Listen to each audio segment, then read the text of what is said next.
अगर आप भी चाहते हैं एसएस म्यूजिक की सारी ऑडियो वीडियो सबसे पहले आप तक पहुंचे, तो लाल बटन को दबा के चैनल को सब्सक्राइब करें, साथ में बेल आइकन को दबाना ना भूलें।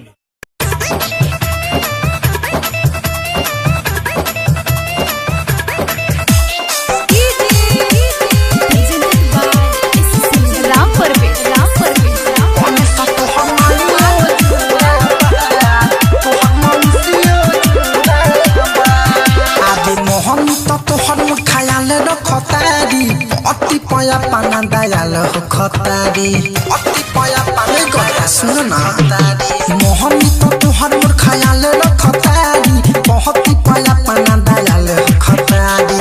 पिस के देवेली भंगिया के गोला, कोहेली खाली ये स्वामी भोला। सुरही नहीं चिला मोहम्मद मुर्दाबा।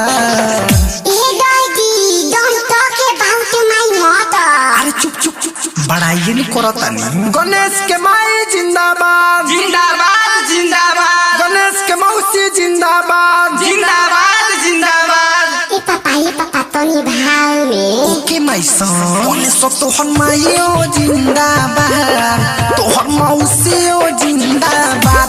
गणेश तो हर माईओ जिंदाबाद, तो हर मौसीओ जिंदाबाद। आगे लागो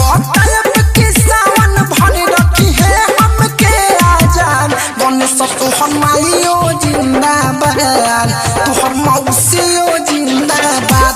गणेश तो हम माईओ जिंदाबाद, तो हम मौसीओ जिंदाबाद। राम परवे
अच्छा रुक गांजा भांगवा छाट दे, लड्डुआ सब तोरे नु बा।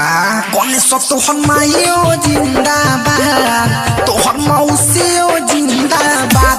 गणेश तो हर माईओ जिंदाबाद, तो हर मौसीओ जिंदाबाद। राम परवे गणेश तो हर माईओ जिंदाबाद, तो हर मौसीओ जिंदाबाद। आगे देखो होते जाओ ढारे राइटर रतन साहो, अजय विनोद कहे हडलिंग करे साहो।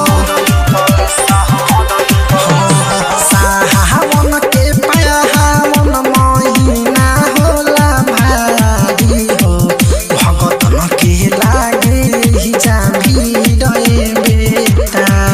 आज सबा का के खोनिया बाकी हम प्यार सुनो, हरिणी सब कर रे बेटा। अवधि साडे हन भरपूर मिले सावन के सावन। ये गणेश